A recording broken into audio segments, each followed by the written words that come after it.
Hi welcome to my channel Sudheer tech ఏఐ90.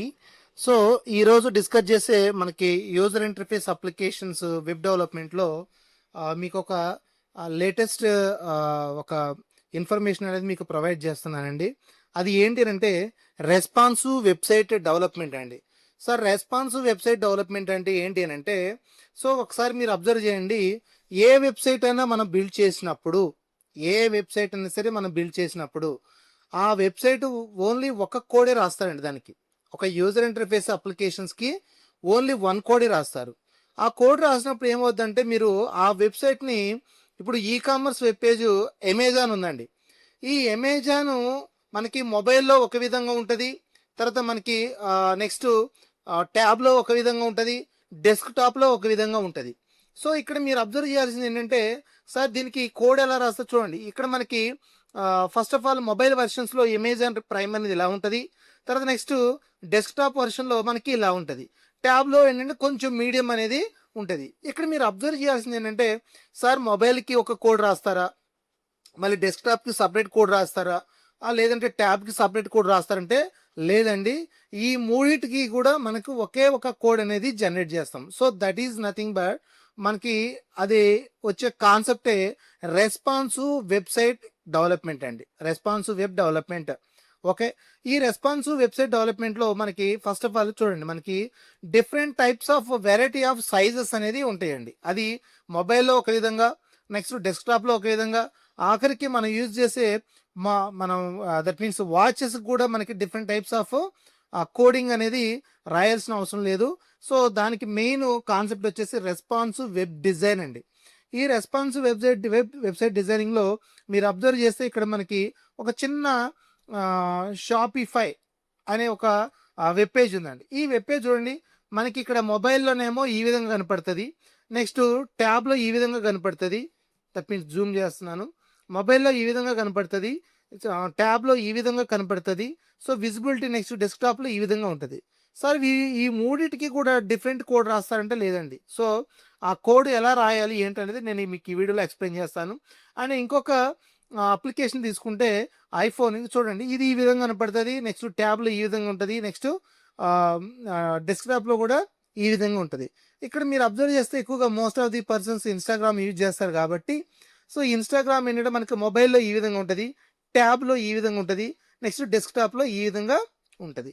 So మనకి code అనేది ఎలా రాస్తారు, సో ఎలా డిజైన్ చేయాలి అంటే, so how to build responsive website, right? So how to build response వెబ్సైట్లో బూట్ స్ట్రాప్ గ్రిడ్ సిస్టమ్ని యూజ్ చేసి మనం ఈ రెస్పాన్సివ్ వెబ్ డిజైన్ అనేది చేస్తామండి. సో ఈ బూట్ స్ట్రాప్ గ్రిడ్ సిస్టమ్ అనేది ఎలా వర్క్ అవుతుంది అనే దాని గురించి మీకు ఈరోజు ఫుల్ ప్లెజర్గా ఎక్స్ప్లెయిన్ చేస్తాను. ఒకసారి చూడండి సార్, ఇక్కడ మనకి ఏంటంటే మనకి మొబైల్ ఎక్కువగా మనం బేస్డ్ ఆన్ దట్ విడ్త్ అండి. మొబైల్ యొక్క విడ్త్ని బేస్ చేసుకొని హైట్, నెక్స్ట్ విడ్త్. సో ఎక్కువగా ఏంటంటే మనం విడ్త్ మీద ఫోకస్ చేయాలి. సో ఇక్కడ మీరు అబ్జర్వ్ చేస్తే మనకి వెరైటీ సైజ్ ఆఫ్ మనకి సైజెస్ ఉంటాయి, వెరైటీ ఆఫ్ సైజెస్ ఉంటాయి. అది మొబైల్కి ఒక విడ్త్ ఉంటుంది, ట్యాబ్కి ఒక విడ్త్ ఉంటుంది, next and at the same time desktop కూడా ఒక విడ్త్ ఉంటుంది. సో మనకి ఏంటంటే ఇక్కడ మనకి 5 types of devices size width అనేది ప్రొవైడ్ చేయడం జరిగింది.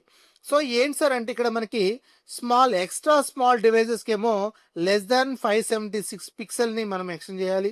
స్మాల్ డివైజెస్కి ఏమో గ్రేటర్ దాన్ ఈక్వల్ టు 576 పిక్సెల్ని ప్రింట్ చేయాలి, యూస్ చేయాలి. మీడియం డివైజెస్కి గ్రేటర్ దాన్ 678 పిక్సెల్ని యూస్ చేయాలి. లార్జ్ డివైజెస్కి 999, that means greater than equal to 992 పిక్సెల్ని యూస్ చేయాలి. ఎక్స్ట్రా లార్జ్ డివైజెస్కి greater than equal to 1200 pixel అనేది యూస్ చేయాలి. సో ఇది మనకి రెస్పాన్సివ్, మనకి 5 టైప్స్ ఆఫ్ రెస్పాన్సివ్ టైర్స్ అండి. ఓకే, వీటిని ఎలా యూస్ చేయాలి ఏంటనే దాని గురించి మీకు ప్రాపర్గా ఎక్స్ప్లెయిన్ చేసి చూపెడతాను. సో మనకేంటంటే బూట్ స్ట్రాప్ గ్రిడ్ సిస్టమ్ అనేది ఇలా ఉంటుందండి. ఓకే, మనకి 3 థింగ్స్ అనమాట. మనకి ఈ బూట్ స్ట్రాప్ గ్రిడ్ సిస్టమ్స్ని మనం ఎలా యూస్ చేయాలంటే, each and every that means one కంటెంట్ని మన రోస్ కింద డివైడ్ చేయాలి. ఓకే, సో ఇక్కడ మీరు అబ్జర్వ్ చేస్తే ఫస్ట్ మనం దాన్ని ఒక కంటైనర్ కింద డివైడ్ చేయాలి, తర్వాత నెక్స్ట్ దాన్ని రోస్ కింద కన్వర్షన్ చేయాలి, తర్వాత దాన్ని కాలమ్స్ కింద మెన్షన్ చేయాలి. సో ఈ విధంగా బూట్ స్ట్రాప్ గ్రిడ్ సిస్టమ్ అనేది మనకి వర్క్ అవుతుంది. సో ఇక్కడ మీరు అబ్జర్వ్ చేస్తే ఇక్కడ చూడండి, ఇది ఒక web, that means user interface, ఒక వెబ్ అప్లికేషన్. సో ఈ వెబ్ అప్లికేషన్స్లో ఒకసారి మీరు చూడండి, ఇది పైదేమో కంటైనరు. ఈ కంటైనర్లో చూడండి మీకు రో, ఇది 1 రో. నెక్స్ట్ ఇవి వచ్చేసి మనకి ఎన్ని కాలమ్స్. సో ఇది మనకి ఎలా రిప్రజెంట్ చేస్తుంది, ఇది వచ్చేసి మనకి కాలం కింద రిప్రజెంటేషన్ చేస్తుంది. తర్వాత నెక్స్ట్ ఇక్కడ bootstrap grid system uses 12 column systems for layouting అండి. సో ఈ 12 కాలమ్ సిస్టమ్స్ అంటే ఏంటంటే మనకి మీరు అబ్జర్వ్ చేయండి, ఒక డెస్క్టాప్ తీసుకుంటే ఈ డెస్క్టాప్ని మనం 12 కాలమ్స్ కింద మనం దట్ మీన్స్ డివైడ్ చేయాలి. సో డిఫరెంట్ కాలమ్ సిస్టమ్స్ అనమాట. సార్ లేదు సార్, నేను ఇక్కడ మనకి 12 కాలమ్స్ సిస్టమ్స్లో నెక్స్ట్ 4 యూస్ చేయొచ్చు. దాన్ని మీకు నచ్చిన వేళ మీరు దట్ మీన్స్ డిజైన్ చేయొచ్చు. ఏదర్ 4 కింద చేయొచ్చు, లేదంటే 6 కింద చేయొచ్చు, లేదంటే సమ్ 8 4 చేయొచ్చు. లేదు సార్ దాన్ని మీరు ఎన్ని పార్ట్స్ చేసుకోవాలంటే అన్ని పార్ట్స్ మీరు కన్వర్షన్ చేసుకోవచ్చు. ఓకే, సో ఇది ఎలా ఏంటనేది మీకు ప్రాపర్గా నేను ఎక్స్ప్లెయిన్ చేసి చూపెడతాను. ఒకసారి ఇక్కడ చూడండి, ఇక్కడ మీరు అబ్జర్వ్ చేస్తే a container is a div element. So ఇక్కడ మీరు యాక్చువల్గా ఏంటంటే మనకి బూట్స్ట్రాప్ గ్రిడ్ సిస్టమ్ని యూజ్ చేసేటప్పుడు ఓకే, ఫస్ట్ ఏమంటూ మనం ఒక కంటైనర్ని ఫస్ట్ ఏంటి కంటైనర్ డిజైన్ చేయాలి, నెక్స్ట్ దానిలో రోని డిజైన్ చేయాలి, మళ్ళీ దానిలో మనం ఏం చేయాలి, మళ్ళీ కాలమ్ని డిజైన్ చేయాలి. సో వాడు చెప్పేది ఇదేనండి. ఓకే, వాడు చెప్పేది ఏంటంటే మెయిన్ ఇదే. ఓకేనా. సో బేసికల్గా ఏంటంటే నేను ఇక్కడ యూజ్ చేసేది ఏంటంటే ఒకసారి చూడండి, జస్ట్ మనకి ఒక లేఅవుట్స్ కింద నేను యూజ్ చేస్తున్నాను. సో ఫస్ట్ ఆఫ్ ఆల్ ఈ ప్రోగ్రామింగ్లో డివ్ అనేది రాస్తున్నాను.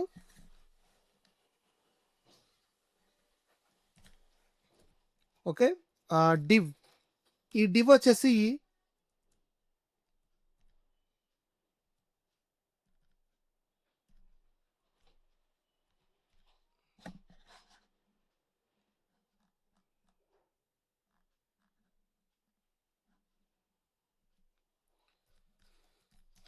So class container. నెక్స్ట్ మళ్ళీ ఈ డివ్లో ఏమంటే మనకి గ్రిడ్ సిస్టమ్స్ యూజ్ చేయాలి కదా, ఇది వచ్చేసి క్లాస్ వచ్చేసి రో. ఓకే, రో. నెక్స్ట్ మళ్ళీ ఇంకొక అనదర్ డివ్ అనమాట. ఈ అనదర్ డివ్కి ఏం చేయాలండి, ఈ అనదర్ డివ్లో క్లాస్ ఈక్వల్ టు ఇక్కడ ఏమంటాడు COL కాలం హైఫన్ 1200. ఓకే, కాలం హైఫన్ 1200. Okay, right. సో ఇప్పుడు ఈ కాలం hyphen 12లో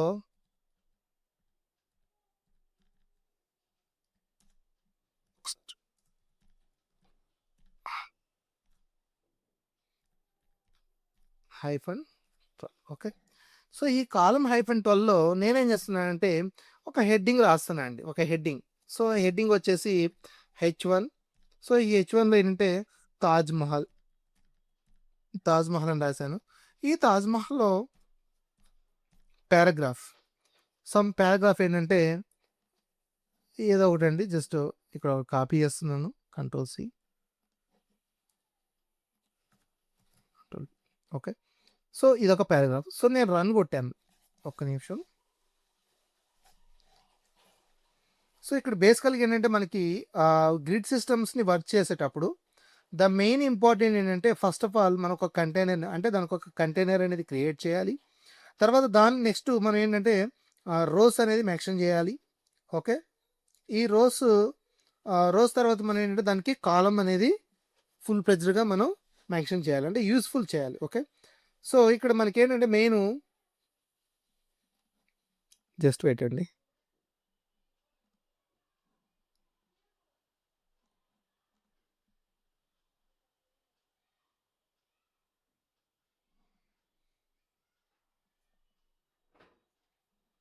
okay, so here first of all ఏంటంటే మనకి ఇప్పుడు చూడండి, నేను రన్ చేశాను. సో రన్ చేస్తే ఏమైందంటే మనకి తాజ్ మహల్ ఏమంటారంటే దాని కింద పారాగ్రాఫ్ అనేది మనకి ఇదైంది, దట్ మీన్స్ ఆటోమేటికల్గా ప్రింట్ అయింది. సో ఇప్పుడు ఈ కాలం 12 అంటేనేమో ఇక్కడ మీరు అబ్జర్వ్ చేస్తే ఇక్కడ చూడండి, అంటే ఇది మొబైల్ అనమాట. ఈ మొబైల్లో ఈ విధంగా వస్తుంది. Okay, right. నెక్స్ట్ మనకు నార్మల్ ట్యాబ్లో ఈ విధంగా వస్తుంది. నెక్స్ట్ డెస్క్టాప్లో ఇక్కడ మీరు అబ్జర్వ్ చేస్తే కాలమ్ 12 అంటే ఈ మనకి ఉన్నాయి కదా కాలమ్స్, 12 కాలమ్స్ ఉన్నాయి కదా. ఈ 12 కాలమ్స్ అంతా కూడా ఏమైంది, ఆక్యుపై అయిందనమాట. ఏది, ఈ heading, next paragraph. Okay right. So ఇది నేను చెప్పాలనుకుంటున్నాను. ఓకే, ఎప్పుడైతే నాకు ఈ కంటెంట్ మొబైల్లో సో ఇలా కనపడాలి, నెక్స్ట్ ట్యాబ్లో ఇలా కనపడాలి, నెక్స్ట్ నాకు డెస్క్టాప్లో మొత్తం ఆక్యుపై అనేది ఇలా చేయాలి అనేది నేను కోడ్ రాశాను ఇప్పుడు present right now. Okay sir, లేదు నాకు నాకు యాక్చువల్గా ఇగో 6 అని ఇస్తే ఏం జరుగుతుంది. సరే, నేనేం చేస్తున్నానంటే ఒక్క నిమిషం. సో ఇదే కోడ్ని జస్ట్ కాపీ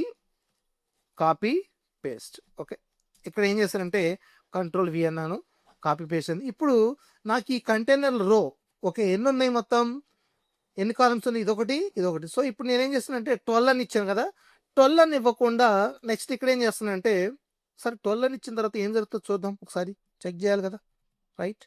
సో రన్ కొట్టారు చూడండి, మొత్తం ఇలా అయింది. సార్ ఇలా కాదు, ఓకే నేనేం చేస్తానంటే 6 అని ఇచ్చా, 6 అని ఇచ్చా. ఇక్కడ చూడండి, మీరు అబ్జర్వ్ చేయండి, రన్ కొట్టాను ఏం జరిగింది రైట్. సో తాజ్మహల్ కాకుండా నేనేమిద్దాం అనుకుంటున్నానంటే చార్మినార్ అని ఇచ్చాను, ఓకే చార్మినార్ అని ఇచ్చాను. ఓకే చార్మినార్ అని చెప్పేసి రన్ కొట్టాను, కొంచెం కన్ఫ్యూజ్ అవ్వకుండా. Okay right. ఇప్పుడు మీరు అబ్జర్వ్ చేయండి.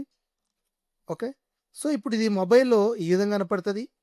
ఓకే నెక్స్ట్ తర్వాత మనకి ట్యాబ్లో కూడా ఈ విధంగా ఉంటుంది. నెక్స్ట్ ఇలా అంటే 6 అనమాట. నేను ఏమంటానంటే మీకు నచ్చిన పాయింట్ ఆఫ్ లో మీరు మొబైల్ ఏ విధంగా కనపడాలి అనే దాని గురించి కూడా మీరు ఇప్పుడు లేదు సార్ నాకు ఇది మొత్తం 12 కావాలి, ఒకసారి చూడండి ఇది వచ్చేసి మనకి 12 కావాలి, ఏది తాజ్మహల్ అనేది, నాకు ఇది వచ్చేసి 6 కావాలి. ఒకసారి రన్ చేసి చూద్దాం.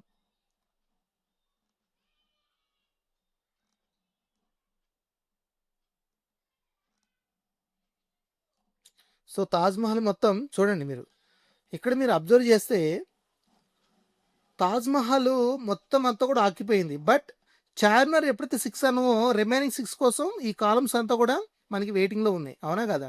సో ఇప్పుడు ఈ చార్మినార్ అనేది చూడండి, మీరు డెస్క్టాప్లో కూడా ఈ విధంగా కనపడుతుంది. ఈ తాజ్మహల్ అనేది డెస్క్టాప్లో ఇలా మొత్తం ఆక్యుపై చేసింది 12 కాలమ్స్ రైట్. సో చార్మినార్ అనేది ఏమైంది, జస్ట్ 6 అనేది ఆక్యుపై చేసింది. సో సార్ మరి ఇక్కడ నేను 6 అని ఇవ్వకుండా 12 అని ఇస్తే ఏం జరిగింది అంటే ఫుల్ ప్లెజ్డ్గా మొత్తం ఆక్యుపై అవుతుంది. చూడండి ఒకసారి, మనకి ఇదంతా కూడా ఆక్యుపై అవుతుంది. రన్ కొట్టాను, అదిగో చూడండి. సో ఇదనమాట. లేదు సార్ నేను 4 ఇస్తాను అంటే 4. సో 4 అని ఇస్తే రన్ చేద్దాం. ఇక్కడ చూడండి 4 అని ఇస్తే మనకి ఏమైంది చూడండి, 4 4 4 3 4 ఎంత 12 రైట్. సో ఇది రెస్పాన్సివ్ వెబ్సైట్ అనేది ఇలా డెవలప్మెంట్ చేస్తారండి. ఇది చాలా important. So responsive website first of all మీకు ఇది వస్తే దెన్ ఆటోమేటికల్గా మీకు అన్నీ ఈజీ అయిపోతుంది. అంటే నేనేమంటానంటే రెస్పాన్సివ్ వెబ్సైట్ అనేది ఎలా బిల్డ్ చేయాలి అనే దాని గురించి ఈరోజు మీకు ప్రాపర్గా ఎక్స్ప్లెయిన్ చేయడం జరిగిందనమాట. ఓకే, రెస్పాన్సివ్ వెబ్సైట్ అంటే ఏం లేదండి, మనకి కాలమ్స్ రోస్ని మెన్షన్ చేసుకుంటూ బిల్డ్ చేసేదే. చూడండి నేను ఎప్పుడైతే 4 ఇచ్చానో మనకి ఎలా ఉంది, మీడియం డివైస్లో మనకి ఎలా కనపడుతుంది, ఇలా కనపడుతుంది. అదే మనకి ఎక్స్ట్రాలో కూడా ఇలా కనపడుతుంది, నెక్స్ట్ మళ్ళీ ఇది ఇలా కనపడుతుంది. సో నేనేమంటానంటే మీకు రెస్పాన్సివ్ వెబ్సైట్ బిల్డింగ్ అనేది ఈ విధంగా మీరు బిల్డ్ చేయొచ్చు. అంటే based upon that rose columns, దీన్నే గ్రిడ్ లేఅవుట్స్. ఓకే, సో ఈ మనకి గ్రిడ్ అనేది ఒక ఓన్ యూస్ చేస్తారు. ఒకసారి చూడండి, ఈ గ్రిడ్ అనేది చాలా ఇంపార్టెంట్. సో మనకి ఫస్ట్ ఆఫ్ ఆల్ ఏంటంటే నేను చెప్పదలుచుకుంది ఒకటే. సో మనకి ఏంటంటే 12 కాలమ్స్ అనేది ఉంటుంది. మనకి బూట్స్ ఆఫ్ గ్రిడ్ సిస్టమ్స్ అనేది మనం 3 థింగ్స్ కింద ఒకటి container, rose, columns. Okay, container అంటే ఇది, రోస్ అంటే ఇవి, కాలమ్స్ అంటే ఇవి. ఓకే, సో ఆ విధంగా మనం బిల్డ్ చేసుకొని ముందుకు పోవటమే. Thank you very much and please subscribe my channel. Okay, thank you very much, thank you.